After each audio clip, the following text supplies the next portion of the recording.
વચનામૃત પાન 378 પત્રાંક 460 મુંબઈ 2 આષાઢ 10 સોમ 1949। ભાઈ કુંવરજી શ્રી કલ્લોદ।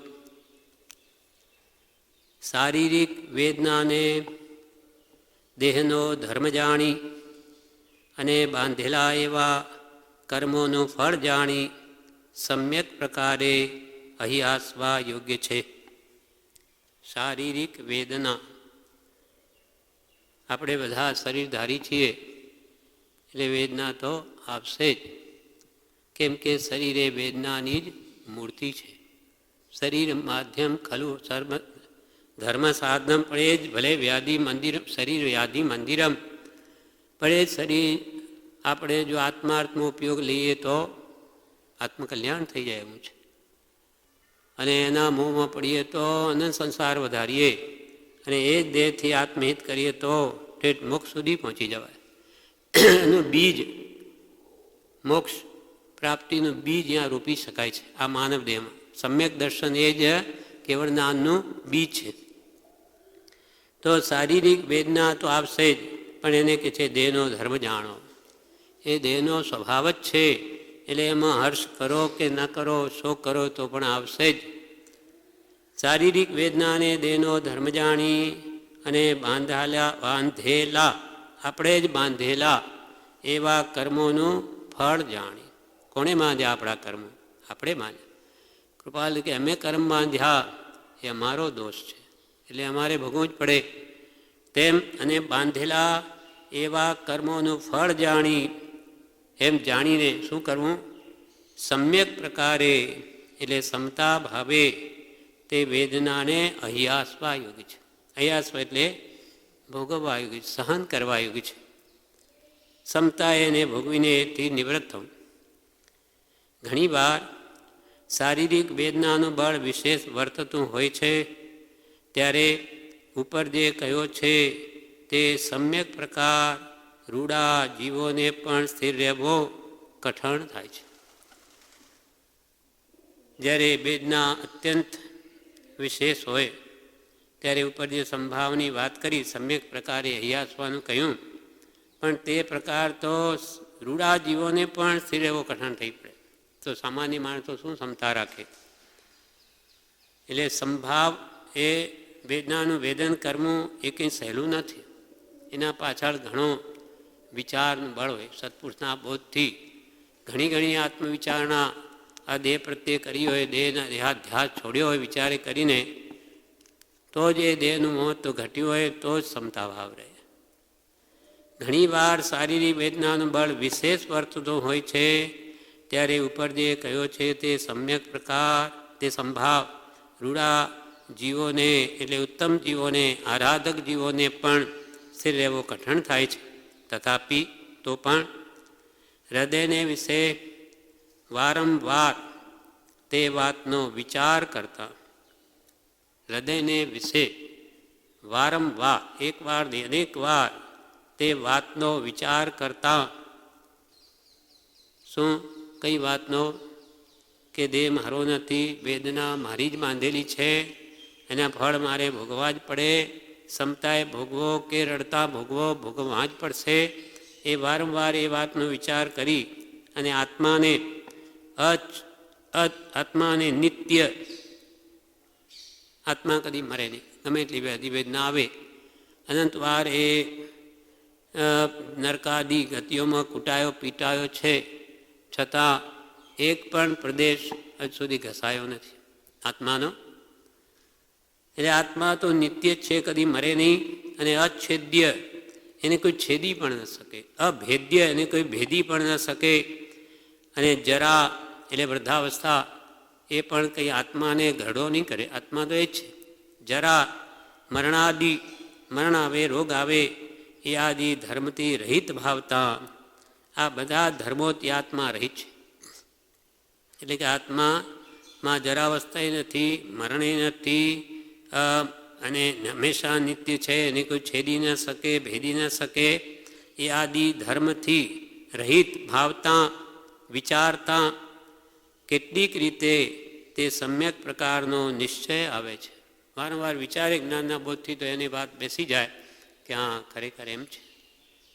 અને આપણા અનુભવ બી છે, કેટલી વાર વેદના આવી હોય ભોગવી જ પડી છે. ભલે હાર ધ્યાને ભોગવો કે શાંતિથી ભોગવો, ભોગવી જ પડે છે એમ વિચારીને ક્ષમતા રાખે તો નવાંધ બંધાય. એના માટે પત્ર સુધામાં પત્રાંક 68 પાનું 78માં બ્રહ્મચારી એક પત્રમાં જણાવે છે,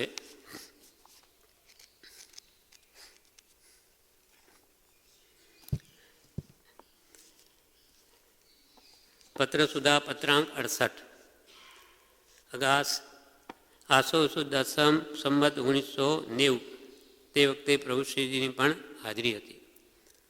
પ્રભુશ્રીના વખતમાં પ્રભુશ્રી ઉપર પત્રો આવે ત્યારે પ્રભુશ્રી બ્રહ્મચારીને આજ્ઞા કરે આ પ્રમાણે ઉત્તર આપજે, એ પછી એ પ્રમાણે પત્રનો જવાબ આપે. તેમાં લખે છે, શરીરમાં વ્યાધિ પ્રત્યક્ષ થાય તે કોઈ અન્ય લઈ ના શકાય. શરીરમાં વ્યાધિ પ્રત્યક્ષ થાય, આપણે જોઈએ છીએ બધા. એમાંના કોઈ સગાવાલા ભાઈ પુત્ર મિત્ર કોઈ લઈ શકે છે? થોડોક ભાગ તો તમે લઈ લો, સહન નથી થતું? તો કે ના. કાળ છોકરી કસાઈ સૈનિક રાજાના દરબારમાં હતો, રોજે 500 પાડા મારતો. હવે એ મરી ગયો એટલે હવે એનો વારસોગત એનો પુત્ર સુલસ તેને કહ્યું તું કર આ કામ. પણ એના પહેલાં એને અભયકુમાર સાથે મૈત્રી થઈ ગયેલી, મિત્રતા. એટલે અભયકુમાર તેને સંસ્કાર હિંસા એ પાપ છે. તો કે એ પાપ તો હું નહીં કરું. કેમ? તો કે એના ફળ મારે ભોગવવા પડે. એના આગલામાં મને દુઃખ આવે, મને દુઃખ મને મારે, એ દુઃખ તમે પછી લેશો? તો કે હા. એના કુટુંબીઓ કે હા અમે ભાગીદાર થઈશું, આપણે બધા સાથે જ છીએ. તો એણે શું કર્યું? પગ ઉપર કુહાડો માર્યો અને પછી કે જુઓ હવે મને બહુ દુખે છે, બહુ દુખે છે, એમાંથી થોડુંક તમે લઈ લો. તો કે એ તો થોડું લેવાય. હવે અહીંયા તમે મારું દુઃખ લેવા સમર્થ નથી, ત્યાં શું લેવાના? એમ કરીને એને ધંધો નહીં કર્યો. એમ શરીરમાં વ્યાધિ પ્રત્યક્ષ થાય તે કોઈ અન્ય લઈ ના શકાય. એ ભોગવે એક સ્વાત્મ પોતે, એકત્વ એથી નય સુગ્ન ગોતે. એને પાપ કરીને મેળવેલો બધા ખાય પીએ, પણ એને જે ભાવ કર્યા જૂઠ પ્રપંચ આદિ જે કંઈ પણ, તેનું ફળ તો એ જ ભોગવે. કુટુંબ એમાં એમ કહેતા હોય કે તમે ભલે જૂઠ પ્રપંચ કરો પણ લાવો, તો એમનો ભાગ ભેગો છે. એ તો કહેતા નથી તમે કોઈને જૂઠ બોલો ગમે તેમ કરો, તો એ જેણે કર્યું એને જ ભોગવવાનું. એને મેળવેલું બધા ભોગવે, બધા ખાય, પણ પાપ જેણે કર્યું એ જ ભોગવે. એ ભોગવે એક સ્વ આત્મ પોતે, એકત્વેથી નય સુગ્ન ગોઠ. હું એકલો જ છું, બધા મહેનત મારે કરવાની, પાપ મારે કરવા, અને બધા ખાય, અને જ્યારે ભોગવાની વાત આવે કે એકલાની જ ભોગવું. કેમ? શા માટે? તો એવી મૂર્ખતા હું કેમ કરું? એકત્વેથી નય સુગ્ન ગોતે. એટલે આ એકત્વ નયથી સુગ્ન હોય તે ગોતે શોધી લે કે અમારી મોટી ભૂલ છે. સર્વજ્ઞનો ધર્મ માટે શું કરવું?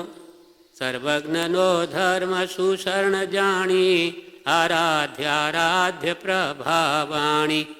અનાથ એકાંત સનાથ થાશે, એના વિના કોઈ ન બાહ્ય સાહસે. માટે આ બધું મૂકી દઈ સર્વજ્ઞ પુરુષોએ કહેલો ધર્મ એ જ જીવોને સુશરણ છે, એ જ રક્ષક છે. માટે હે આરાધ પ્રભાવાણી, પ્રકૃષ્ટ ભાવ લાભી, ઉત્કૃષ્ટ ભાવ સહિત એ વિતરાગ પ્રણુપિત સર્વજ્ઞ પ્રણિત ધર્મની આરાધના કર. આરાધના કર, 2 વાર કહ્યું. આરાધ્ય પ્રભાવાણી, એથી શું થશે? અનાથ એકાંત સનાથ થશે. તો અનાથ છે, તારો કોઈ નાથ નથી, તારો કોઈ રક્ષક નથી, તો તું આ ધર્મ આરાધન કરવાથી તો સનાથ થશે. કૃપાલદેવ એકવાર ચતુરલાલજી મહારાજ માળા ગણે છે.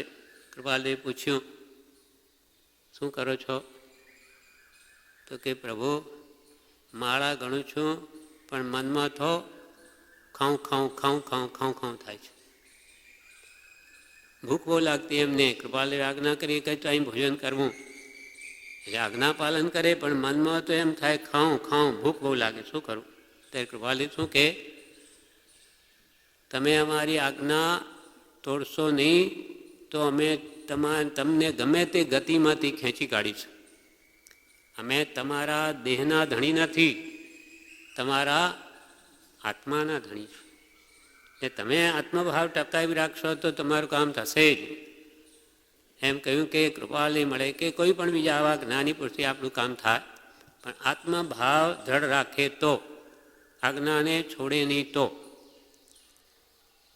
એમ સર્વજ્ઞ ધર્મ સુશરણ જાણી આરાધ્ય પ્રભાવાણી, જેથી અનાથ, તું અનાદિનો અનાથ છે, તું એકાંત સનાથ થશે, નાથવાળો થઈ જઈશ, અને એના વિના કોઈ ન બાંય છે. તારી કોઈ બાંય પકડનાર નથી આ વિશ્વમાં, એક ધર્મ સિવાય. ધર્મથી બાંધેલા પાપોના દરિયા પણ ઓછા થઈ જાય, ઘટી જાય, મટી જાય, સંક્રમણ થઈ જાય. પાપનો ઢગલો પુણ્યરૂપ થઈ જાય. ધર્મનો એટલો પ્રભાવ છે. એટલે ધર્મનું જે શરણ ગ્રહણ કરે તેને કેટલો મોટો લાભ છે. અહીંયા આપણે બેઠા છીએ. કર્મના ઉદય તો સર્વ જીવોને હોય જ પ્રતિ સમયે, પણ અહીંયા જે કર્મ ઉદય આવે, અહીંયા ભક્તિમાં બેઠા છીએ તો એ પ્રદેશ ઉદયથી ખરી જાય. માનો કોઈ ક્રોધનો વિચાર આવી ગયો, કોઈનો વેરભાવ, કોઈને બગાડ્યું આપણું, અને એકદમ એના પ્રત્યે બીજો ભાવ થાય કે એણે આમ કરેલું તેમ કરેલું, ઉદય આવી ગયો, પણ અહીંયા કોઈ નિમિત્ત નથી, એટલે આપણો ઉપયોગતામાં છે. એટલે એક ઝલક આવીને જતી ગઈ, વિશેષ એને પોષણ મળે એવા વિચારો ઉત્પન્ન નહીં થયા. એટલે એ કર્મ ઉદયમાં આવ્યું, અહીંયા જ ખરી ગયું. આની આ વાત ઘરમાં હોય તો બીજાને કહીએ, ફલાણા યાદ છે ને એવું કરેલું, એવો જેવો કર્મનો તીવ્ર દેહ મંદ, એટલે ત્યાં વાતને લાંબી પહોળી કરીએ. એટલે રાગદ્વેષ ભાવો કરીને એ કર્મને પાછું બાંધીએ, વિશેષ ગાઢ કરીએ, તે અહીંયા નથી થતું. ત્યાં રસ ઉદય કહેવાય. ઘરમાં એ જ કર્મો પ્રતિ સમય ઉદય તો આવે જ, પણ જ્યાં સત્સંગ ભક્તિમાં આપણો ઉપયોગ હોય તો એ કર્મ ઉદયમાં આવી પ્રદેશ ઉદયથી ખરી જાય, ખરી ગયો, એને વિશેષ બળ ન મળ્યું, એ કર્મોને વિશેષ પોષણ ઘરમાં મળે. એટલે કેટલો મોટો અહીંયા લાભ થાય છે. આપણને ખબર નથી. પ્રભુશ્રી તો એવી વાત કરી કે એક ઘરે જમીએ અને એક જમણવારમાં જઈએ. અહીંયા ભક્તિમાં આવે તે તો કે છે જમણવાર જેવું છે, અને એ ઘરે જમીએ એટલો અંતર છે. જમણવારમાં જઈએ તો શું મળે? મિષ્ટાન વગેરે ઘણું બધું મળે. ઘરમાં શાક રોટલી જ હોય. તેમ ભક્તિમાં જાય ને ઘણો જ લાભ છે. એકવાર મોહનભાઈ બ્રહ્મચારી પ્રભુશ્રીના વખતમાં, પ્રભુશ્રી એકવાર મોહનભાઈ આવ્યા નહીં ભક્તિમાં, એટલે પ્રભુશ્રી કે અલ્યા ક્યાં ગયો હતો? તો કે બાપા ખેતરમાં નેંદવા ગયો હતો. એ બીજું ઘાસ જે ઉગે નકામું એને ખોતરો કાઢવા. તો પ્રભુશ્રી કે માણસ રાખે તો કેટલા પૈસા થાય? તો કે બાપા 2 આના થાય. તે વખતે મજૂરી કેટલી? 2 આના. આજે 200 રૂપિયા, ત્યારે 2 આના. 2 આના થાય. તો પ્રભુશ્રી શું કે અલ્યા 2 આના વધારે કે લાખ રૂપિયાની ભક્તિ વધારે? 2 આના આપી દેવા તે લાખ રૂપિયાની ભક્તિ ખોઈ. એટલે જ્ઞાનીઓના મનમાં કેટલું બધું મહાત્મ્ય છે, આપણને એનું મહાત્મ્ય સમજાતું નથી. એમ અહીંયા કે છે સર્વજ્ઞનો ધર્મ તે અદ્ભુત વસ્તુ છે. સુશરણ જાણી આરાધ્ય આરાધ્ય પ્રભાવાણી અનાથ એકાંત સનાથ થાશે, એના વિના કોઈ ન બાંય કોઈ તારી બાંય પકડનાર નથી. આપના માતુશ્રીને વિશેષ માંદગી રહે છે એમ જણાવ્યું તે જાણ્યું છે જી. આપના માતુશ્રીને વિશેષ માંદગી રહે છે એમ જણાવ્યું તે જાણ્યું છે જી. તેમને સ્મરણ કરતા રહેવાનું પરમ ઉપકારી પરમ પૂજ્ય પ્રભુ શ્રીજીએ જણાવ્યું છે જી. પ્રભુશ્રીની હાજરી હતી, પ્રભુશ્રીએ આ પત્ર આવ્યો એટલે કે એમને એમ જણાવજો કે મંત્ર સ્મરણ કર્યા કરે. એમ તેમને સ્મરણ કરતા રહેવાનું પરમ ઉપકારી પરમ પૂજ્ય પ્રભુ શ્રીજીએ જણાવ્યું છે જી. તથા 20 દોહરા ક્ષમાપનાનો પાઠ મંત્ર વગેરે તેમને સંભળાવતા રહેશો જી. વિશેષમાં તેમણે જણાવ્યું છે કે વેદનાથી મૂંઝાવું નહીં. કોણે જણાવ્યું છે? પ્રભુશ્રીએ. પ્રભુશ્રીએ વિશેષમાં એવું કહ્યું છે કે એમ કહેજો બાને કે વેદનાથી મૂંઝાવું નહીં, ગભરાવું નહીં. પૂર્વે બાંધેલા કર્મનો ઉદય છે, આપણા બાંધેલો કર્મનો ઉદય છે તે જાય છે, જવા આવ્યું છે. તે કર્મ બંધાયેલું ખરી જવા આવ્યું છે. ગયા પછી તે પાછું આવવાનું નથી. જેટલું જાય છે તેટલું દુઃખ ઓછું થાય છે. જેટલું જાય છે તેટલું દુઃખ ઓછું થાય છે. એમ જાણી ધીરજ રાખવી, સમભાવે સહન કરવું, ખમી કુંદવું. આર્ત ધ્યાન રૌદ્ર ધ્યાન કરવાથી ઉલટું એવું બીજું ભવિષ્યમાં ભોગવવું પડે તેવું નવું કર્મ બંધાય છે. શાંતિ રાખો તો અહીંયા પણ દુઃખ ઓછું લાગે, નહીં તો અહીંયા દુઃખી થશો આર ધ્યાન કરવાથી ને એના ફળમાં ત્યાં વધારે દુઃખ આવશે, પાછા નવા બંધાશે.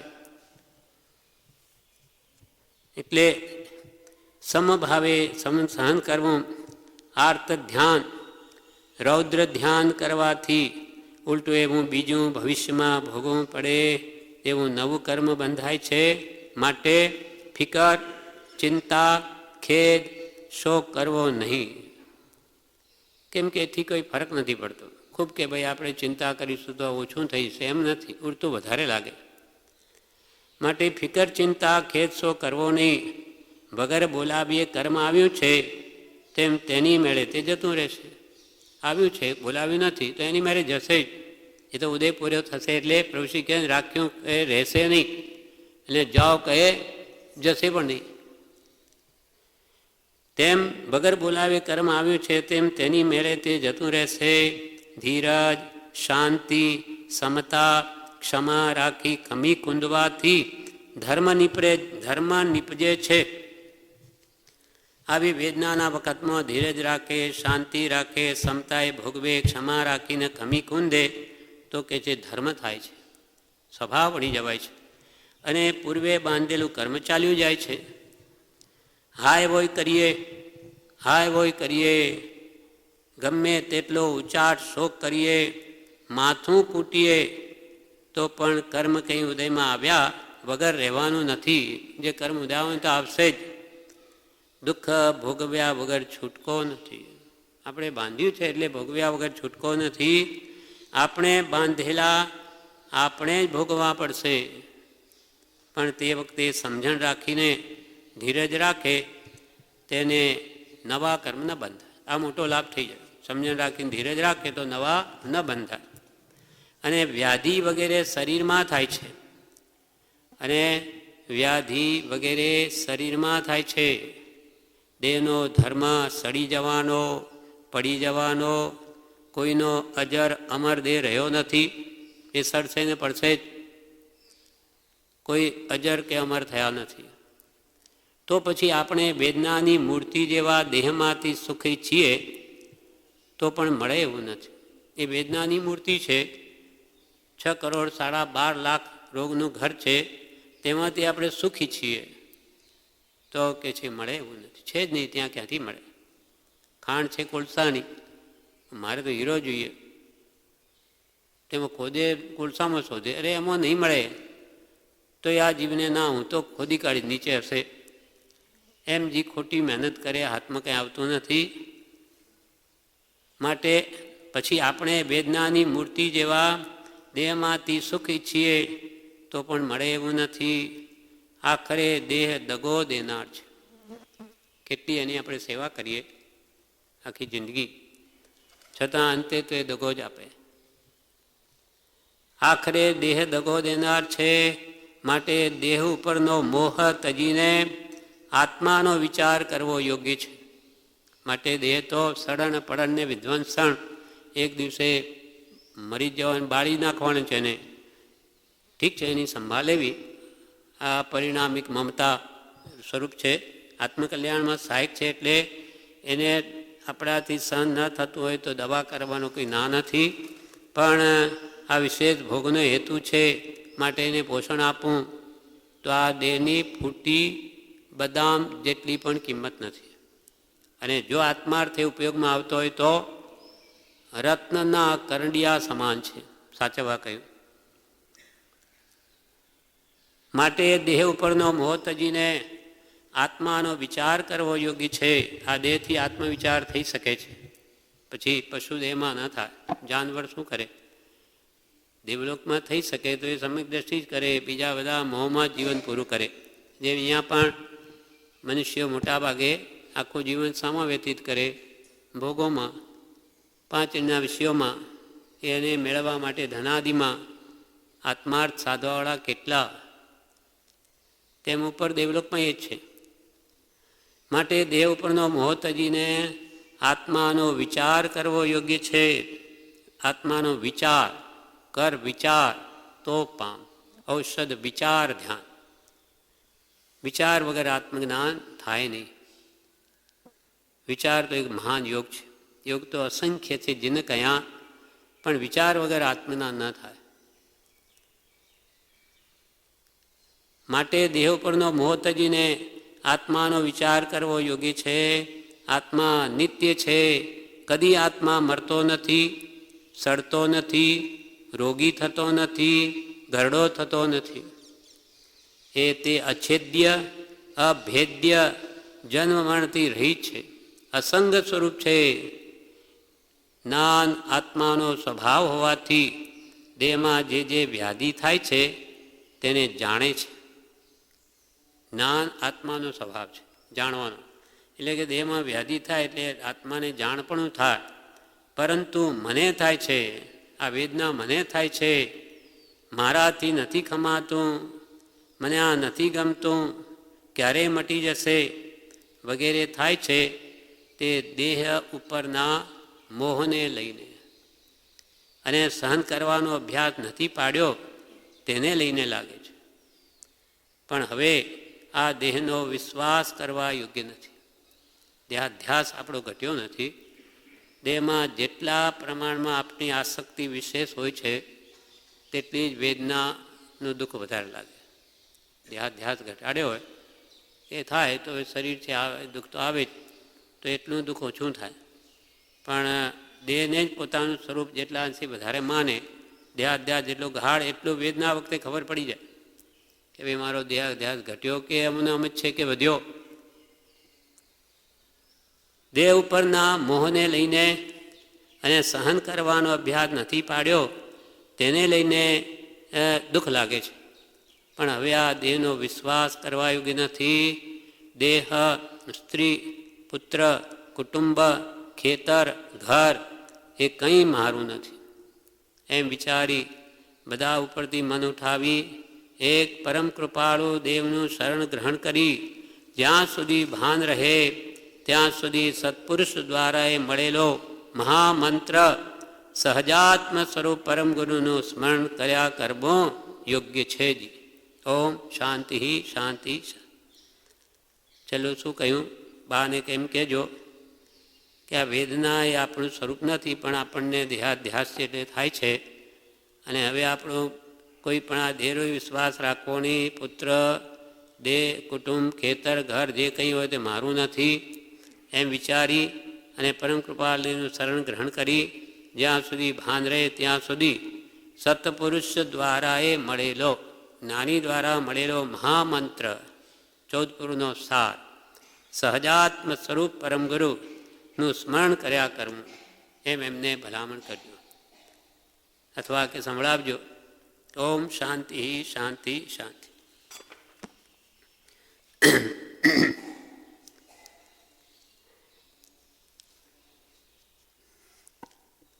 વિચાર કરતા, તે વાતનો વિચાર કરતા અને આત્માને નિત્ય, અછેદ્ય, અભેદ્ય, જરા મરણાદિ ધર્મથી રહિત ભાવતા, જરાવસ્થા મરણાદિ કોઈ ધર્મ આત્માના નથી, અને આત્મા તો અછેદ્ય ને અભેદ્ય છે, એને કોઈ ભેદી પણ નહીં શકે, છેદી પણ નહીં શકે. એ વાતની પુષ્ટિ માટે પ્રભુશ્રીજી પણ ઉપદેશામૃત પાન 391 જણાવે છે,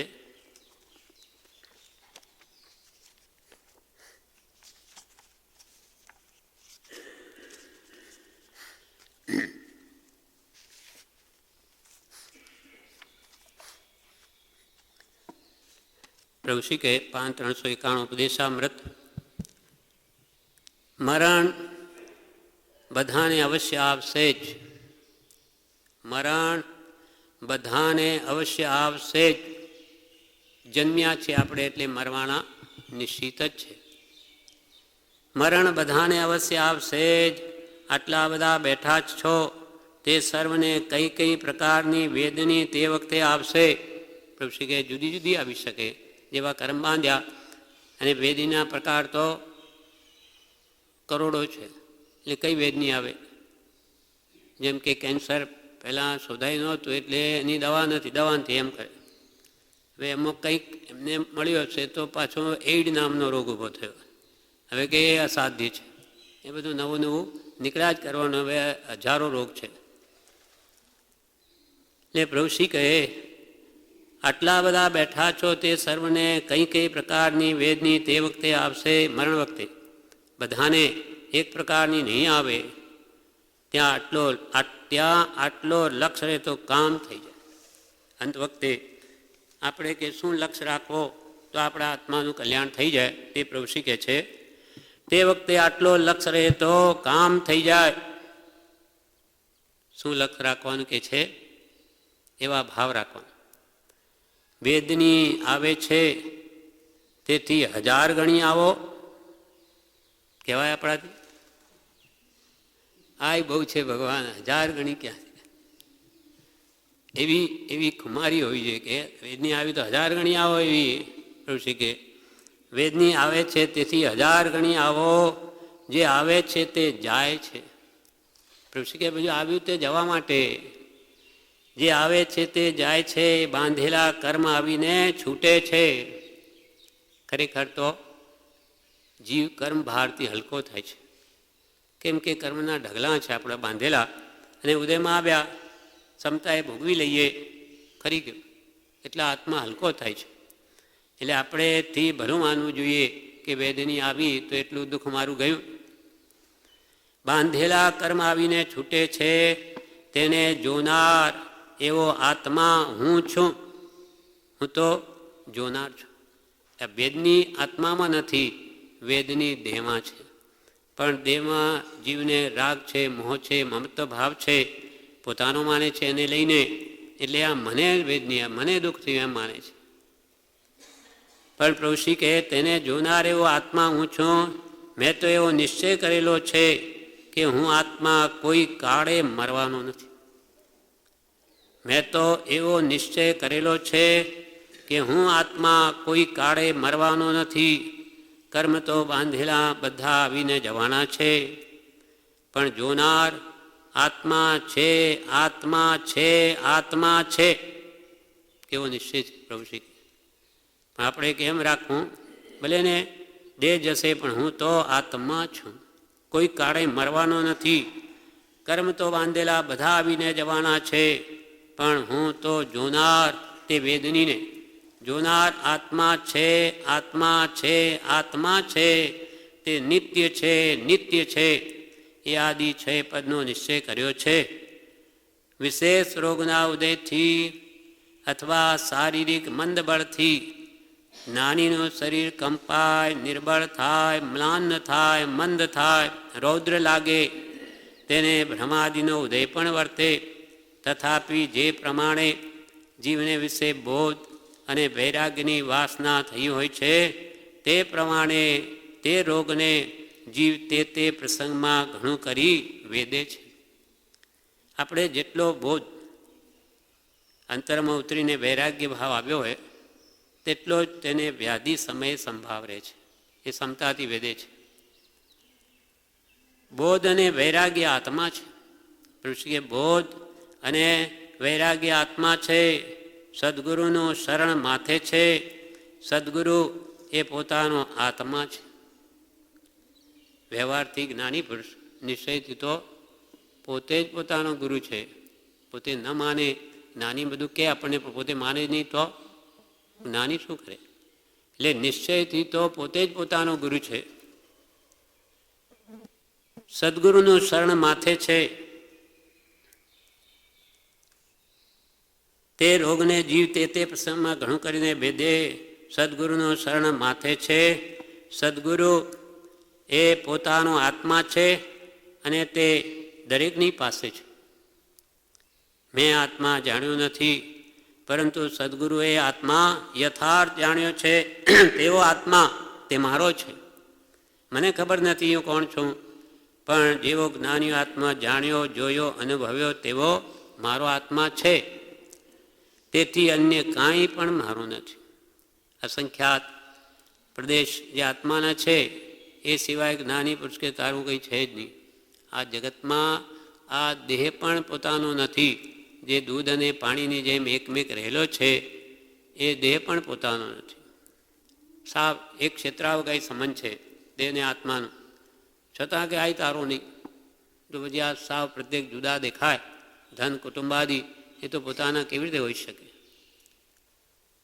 જહાં દેહ અપની નહીં તહાં ન અપનો કોઈ, ધન પરિગ્રહ પર પ્રગટ હૈ પરિજન લોય. આ ધન કુટુંબાદી તો સાવ પ્રત્યેક જુદા દેખાય, તો એ પોતાના કેવી રીતે હોઈ શકે?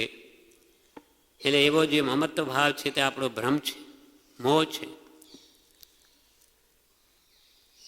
પરંતુ સદગુરુએ આત્મા યથાર્થ જાણ્યો છે. તેવો આત્મા તે મારો છે. તેથી અન્ય કંઈ પણ મારું નથી. સહજાત્મ સ્વરૂપ એ મહામંત્ર છે. ભાન રહે ત્યાં સુધી તેમાં ઉપયોગ રાખવો. ભાન રહે ત્યાં સુધી તેમાં ઉપયોગ રાખવો, તેને સંભાળવો. ભાન ગયા પછી ફિકર નહીં, પણ ભાન રહે ત્યાં સુધી સદગુરુનું શરણ, તેનું ધ્યાન રાખવું. સંકિત થવાનું એ કારણ છે. ગમે તેટલી વ્યાધિ તો આવવાની બધાને પ્રશીકે, પણ અંત વખતે જ આવો ભાન રહે કે કૃપાળુદેવ કોણ? શુદ્ધ આત્મા. અને તેવું જ હું. કૃપાલુનું જેવું સ્વરૂપ તેવું જ મારું સ્વરૂપ છે. એમણે આત્મા જાણ્યો તેવો હું આત્મા જ છું.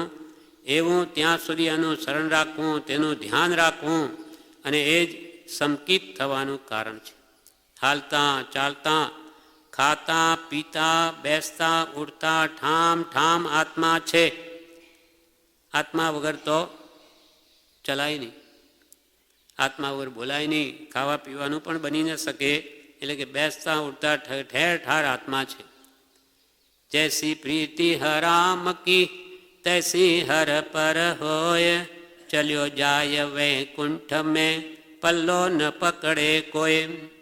આત્મા ઉપર પ્રેમ પ્રીતિભાવ થયો નથી તે કર્તવ્ય છે. હરામ કી પ્રીતિ એટલે 5 અન્યના વિષયોમાં જે પ્રીતિ છે આપણી, તે સંસાર વધારનાર છે. તેસી પ્રીતિ જો હર પર હોય, ભગવાન પ્રત્યે હોય, તો ચલ્યો જાય વૈકુંઠ મેં, મોક્ષમાં જતો રહે, એનો કોઈ પલ્લો ન પકડે. પ્રીતિ એટલે પર પ્રેમ પ્રવાહ बढ़े प्रभु से तो सब આગમ ભેદ સૂર બસે. આ પ્રમાણે પુરુષ આત્માની ઓળખાણ કરી લો, તેની સાથે સગાઈ કરી લો, બીજી સગાઈ છોડી દો. સગાઈ એટલે સંબંધ, બીજો કુટુંબાદીનો સંબંધ છોડી દો. એક આત્માની સાથે સગાઈ કરી લો, આત્માની ઓળખાણ કરી લો, બીજી સગાઈ છોડી દો. જડને મૂકીને આત્માની સાથે જે સગાઈ કરશે તેનું કામ થઈ જશે, કામ થઈ જશે. જડ ને ચેતન બે તત્વો છે, એમાંથી પોતે કયું તત્વ છે એ વિચારીને આત્મતત્વને પોતાનું માની અને એમાં રહેવાનો પ્રયત્ન કરે તેનું કામ થઈ ગયું. પણ એનાથી આની જીવની વૃત્તિ જડમાં જ મમત્વ ભાવ છે. જડ તે જ હું છું, દેહ તે જ હું છું. એ ભાવ નાનીના બોધે જો ઘટે તો એનું કામ અવશ્ય થાય એવું છે. તથાપિ હૃદયને વિશે તે વાતનો વિચાર કરતા અને આત્માને નિત્ય અછેદ્ય ભેદ્ય જરા મરણાદિ ધર્મથી રહિત ભાવતા, આત્માને જરા મરણ છે જ નહીં ભાવતા વિચારતા કેટલીક રીતે સમ્યક પ્રકારનો નિશ્ચય આવે છે. વારંવાર વિચારે તો એ ભાવ દ્રઢ થાય. મોટા પુરુષો અહીંયા એવા ઉપસર્ગ તથા પરિસહના પ્રસંગોની જીવમાં સ્મૃતિ કરી તે વિશે તેમનો રહેલો અખંડ નિશ્ચય તે ફરી ફરી હૃદયમાં સ્થિર કરવા યોગ્ય જાણવાથી જીવને તે સમ્યક પ્રકાર ફળીભૂત થાય છે અને વેદનાના ક્ષયકાળે નિવૃત્ત થયે ફરી તે વેદના કોઈ કર્મનું કારણ થતી નથી. મોટા પુરુષોએ જે ઉપસર્ગ પરિસર આવ્યા, સમતાએ બેદ્યા, તે મહાપુરુષોની કે જે સ્મૃતિ કરવી, એમને કેવા કેવા દુઃખ આવ્યા અને કેવા સમતાએ ભોગવ્યા, એ કે તમે સ્મૃતિ કરો છો કરશો તો તમને પણ બળ મળશે.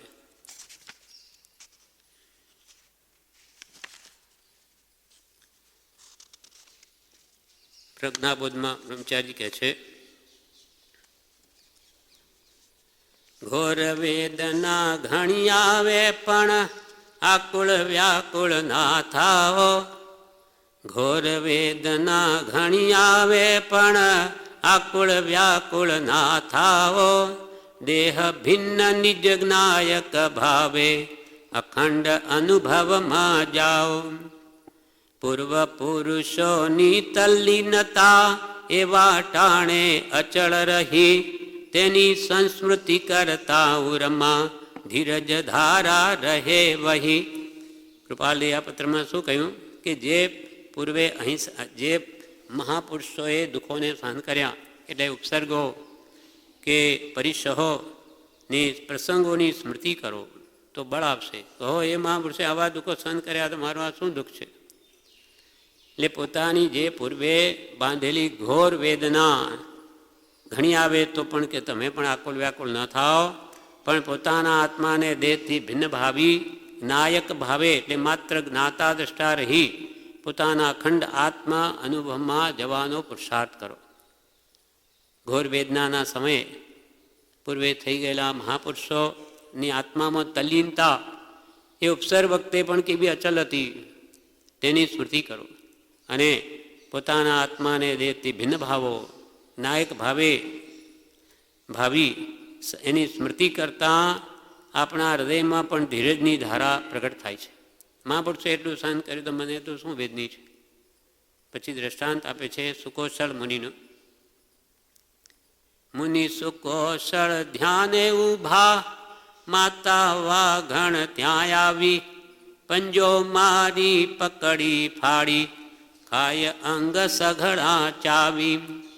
દુષ્ટ દાઢમાં ચવાય પણ ઉત્તમ આત્માર્થ નહીં તજતા આરાધકતા અચળ કરી તે સમ્યક રત્ન ત્રયી સજતા. મુનિ સુકોશળ ધ્યાનમાં ઊભા છે. સુકોશળ મુનિ અને એ કેવી રીતે બન્યું તે દ્રષ્ટાંત આ પ્રમાણે છે કે આ ભવની માતા જ વાઘણ બની છે અને એમને જ મારી પકડી ફાડી અને સગળા અંગ ચાવી ચાવીને ખાય છે. દુષ્ટ દાળમાં ચવાય છે, છતાં એ સુકોશળ મુનિ આત્માર્થનો લક્ષ ચૂકતા નથી. એમનો ઉપયોગ ત્યાં જ છે. મુનિની આરાધકતા ત્યાં પણ અચલ રહી છે. તેવે સમયે પણ સમ્યક દર્શન જ્ઞાન ચારિત્રરૂપ રત્નત્રયની આરાધના જ તેઓ કરતા હતા. વાર્તા એમ છે કે કીર્તિધર રાજા હતા સાકેતપુર નગરમાં. ત્યાં એમની રાણી સહદેવી હતી અને પુત્ર સુકોસળ હતો. હવે કીર્તિધર રાજાએ ને નાનીનો ઉપદેશ સાંભળીને વૈરાગ આવ્યો અને દીક્ષા લીધી. હવે શું બન્યું? એકવાર ફરીથી મુનિ ફરતા ફરતા ગોચરી માટે તે જ નગરમાં આવ્યા. રાણીએ એમને જોઈ લીધા, રાજમહેલ તરફ આવવા લાગ્યા.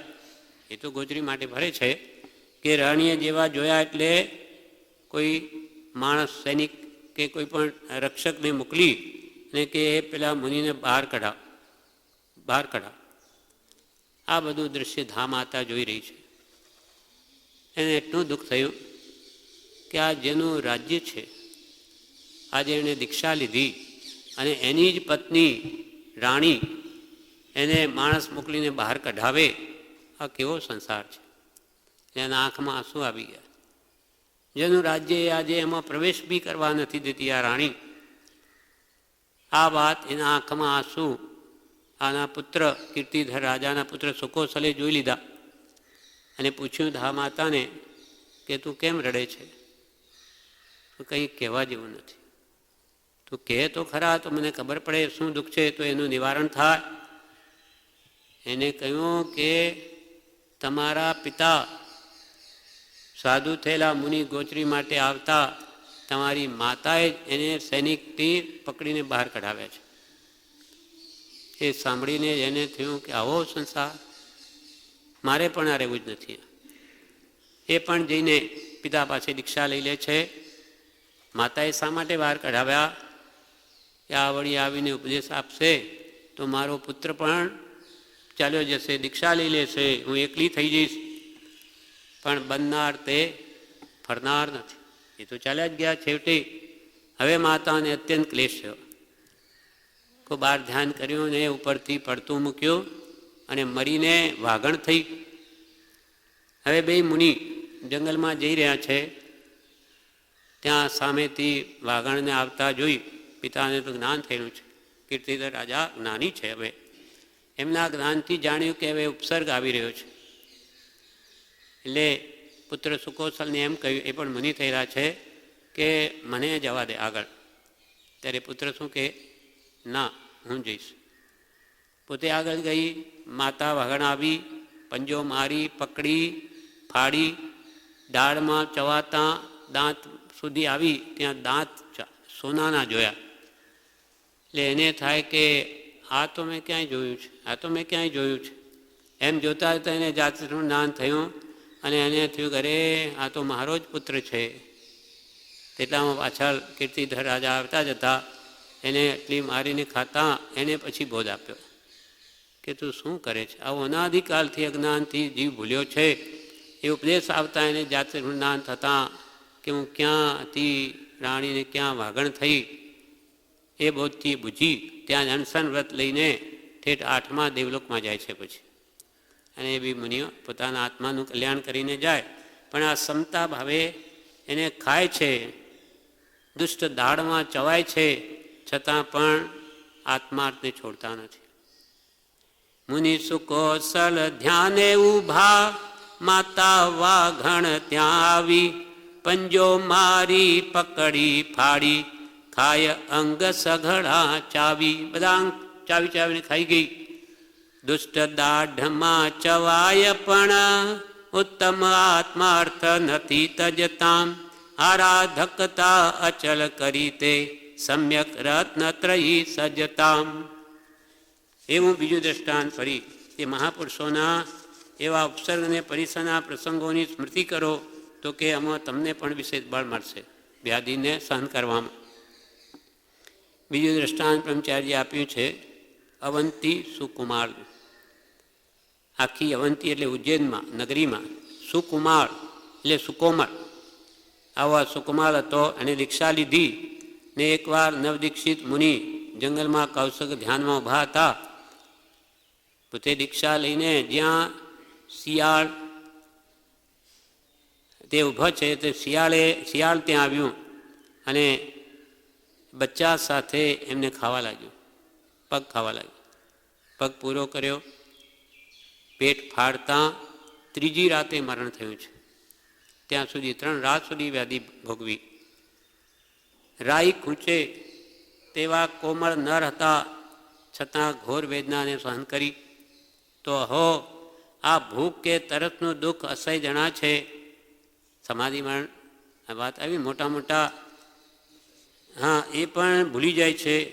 તે વખતે પણ એમને ભૂખ તરસનું દુઃખ એવું હોય તો કે તમે મને ખાવાનું નથી આપતા. જો કે અણસન લીધું હોય, ઉપર ઉત્તર સાધકો હોય ને એવું બોલે, મને પાણી આપો. ત્યારે પાછા ઉપરના એને સમજાવે કે ભાઈ તમે અણસન લીધું છે, ક્ષમતા રાખો, દેહ આપણો નથી, આમ આત્મભાવના દ્રઢ કરાવે. તેમ અહીંયા કે છે તમને આ તો ભૂખ તરસનું દુઃખ શું અસહ્ય જણાય છે. આના કરતાં તો તેમને કેટલું દુઃખ હશે અવંતી સુકુમારને, છતાં ક્ષમતાએ સહન કર્યું કે નહીં, તો એ ઉત્તમ ગતિને પામ્યા એમ બળ આપે. અવંતી સુકુમાર કોણ છે? તો કે ભદ્રા શેઠાણીનો પુત્ર છે અને 32 કન્યાઓને પરણ્યો છે. એકવાર સુહસ્તી સુરીનો સ્વાધ્યાય સાંભળી, પોતે સ્વાધ્યાય સાંભળીને પોતાની જાતિ પણ જ્ઞાન ઉત્પન્ન થયું અને પૂર્વભમાં નલિની ગુલ્મ વિમાનમાંથી હું આવ્યો છું. એને જાતિમાં એમ કે નલિની ગુલ્મ વિમાન તેમાંથી હું આવ્યો છું અહીંયા. તે જાણતા જે પૂર્વ ભવની સ્મૃતિ થઈ એટલે આ ભવના ભોગ દેવતાય ભોગ આગળ તો સાવ તુચ્છ જણાયા. ત્યાંની દેવીઓ આગળ અહીંયાની સ્ત્રીઓ રાક્ષસી જેવી જણાય. એટલું બધું એને થયું કે હું આમાં ભોગમાં પડ્યો છું, ક્યાં એ દેવલોકનું સુખ ને ક્યાં. ત્યાં પછી આરાધના કરીને એ ત્યાં આ દીક્ષા લે છે. એના માટે તે જાણતા અને દીક્ષા લઈ અણસણ કરી પછી કૌશક ધ્યાનમાં ભાર્યા કે નલિની ગુલ્મ વિનાન મુનિને કહ્યું કેમ જવાય, તો કે દીક્ષા લે તો જવાય. આ કરીને ધ્યાનમાં ઊભા છે. ત્યાં પૂર્વભામાં અપમાનિત કરેલી ભાભીનો જીવ તે શિયાળની થયો છે. પૂર્વમાં શું થયેલું કે એને ભાઈએ દીક્ષા લીધી. આ અવંતી સુકુમારના પૂર્વભામાં એના ભાઈએ દીક્ષા લીધી, મોટા ભાઈએ.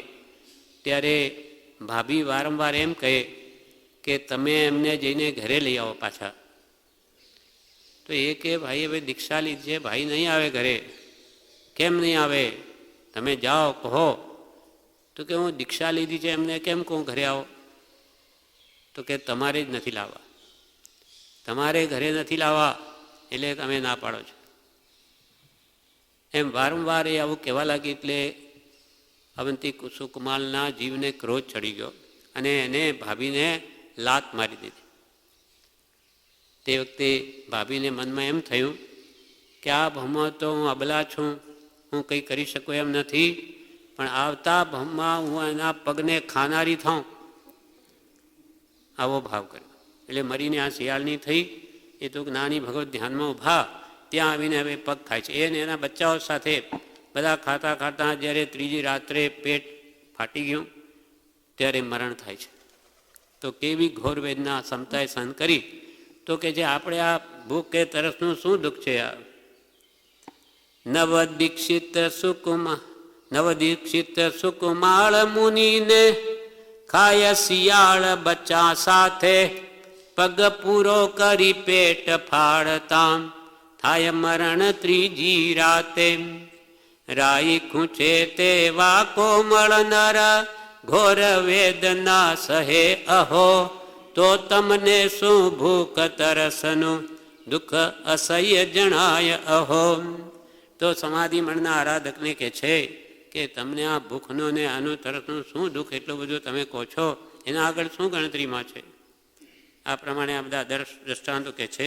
એવી રીતે ચારેય ગતિમાં આપણા આત્માએ પરવશપણે અનંત દુઃખો વેઠ્યા છે.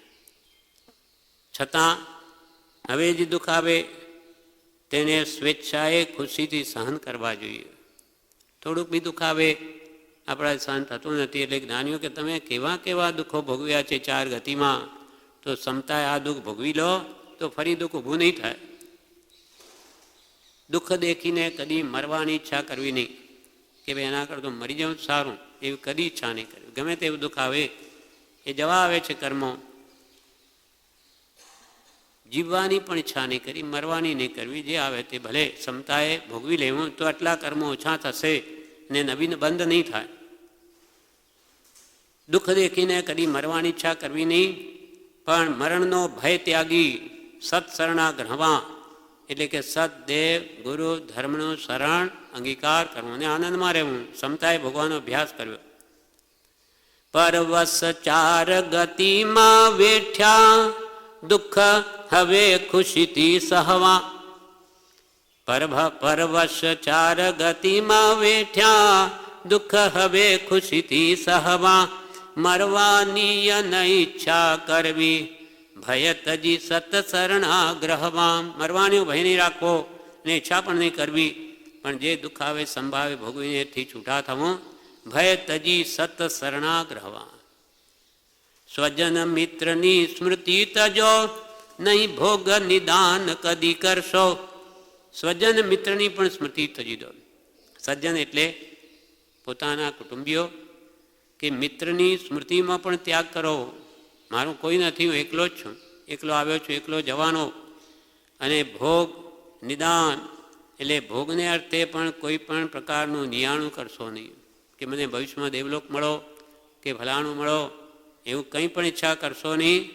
એમ અતિચાર રહિત શુદ્ધ ભાવથી સમાધિમણ કરશો તો તમે ભવસાગરને જરૂર તરી જશો. સ્વજન મિત્રની સ્મૃતિ તજો નહીં ભોગ નિદાન કદી કરશો. સ્વજન મિત્રની સ્મૃતિ તજો નહીં ભોગ નિદાન કદી કરશો. એ અતિચારો રહિત સમાધિ મરણ કરો તો ભવ તરશો. એ અતિચાર રહિત સમાધિ મરણ કરો તો ભવ તરશો. આ પ્રમાણે કૃપાલદેવ કહે છે, તથાપિ હૃદયને વિશે વારંવાર વિચાર કરતા અને આત્માને નિત્ય અછેદ્ય ભેદ્ય અચ્છેદ્ય જરા મરણાદિ ધર્મથી રહિત ભાવતા વિચારતા કેટલીક રીતે તે સમ્યક પ્રકારનો નિશ્ચય આવે છે. મોટા પુરુષોએ અહિયાસેલા એટલે સહન કરેલા, મોટા પુરુષોએ અહિયાસેલા એવા ઉપસર્ગ તથા પરિસહના પ્રસંગોની જીવમાં સ્મૃતિ કરી. કેવા કેવા દુઃખો જીવે ભોગવ્યા છે. કે સુકુમાર માથે પાળવાંડી અગ્નિની, તેમ સુદર્શન શેઠને પણ એવું જ કર્યું. જંગલમાં ધ્યાનમાં ઊભા, એમને માટે દુષ્ટોએ આવીને માટીની પાળને અંગારા ભરી દીધા. જે ક્ષમતા ભાવે સહન કર્યું તો કેવી ઊંચ સ્થિતિને પામ્યા છે, ઉચ્ચ ગતિને. તેમ મોટા પુરુષોએ અહીં આસેલા એવા ઉપસર્ગ તથા પરિસરના પ્રસંગોની જીવમાં સ્મૃતિ કરી, યાદ કરીએ પ્રસંગોને. તે વિશે તેમનો રહેલો અખંડ નિશ્ચય, કેવો દ્રઢ નિશ્ચય રહ્યો. ગમે તે શરીર જતું કર્યું પણ આત્મભાવ નથી છોડ્યો, ઉપયોગ તે જ રાખ્યો છે. તે વિશે તેમનો રહેલો અખંડ નિશ્ચય તે ફરી ફરી હૃદયમાં સ્થિર કરવા યોગ્ય જાણવાથી જીવને તે સમ્યક પરિણામ એટલે કે સંભાવ રાખવાનો ભાવ ફળીભૂત થાય છે. પોતામાં પણ સંભાવ રાખવાની બળ આવે છે. અને વેદનાના ક્ષયકાળે નિવૃત્ત થઈ ફરી તે વેદના કોઈ કર્મનું કારણ થતી નથી. ક્ષમતાએ ભોગવી લીધું, એ દેણું કર્મનું પતી ગયું તો ફરી વેદના ના આવે. અને કે આવ્યું તો છે જ, તમે ભોગવો કે રડતા ઘસતા, અને જો આ ધ્યાન કરશો તો પાછું નવું ઊભું જ છે, પાછા નવા બંધા છે. એટલે કૃપા કે સંભાવ રાખો, પુરુષાર્થ કરો. એકદમ સહન નહીં થાય તો પણ મનથી તો મને બળ આપો ભગવાન, હું ક્ષમતાએ સહન કરું, એવી માંગણી કરે તો બળ પણ મળે છે. એના શરણે બધું સવળું છે. આ પ્રમાણે વિશેષ આપણે આમાં આવતીકાલે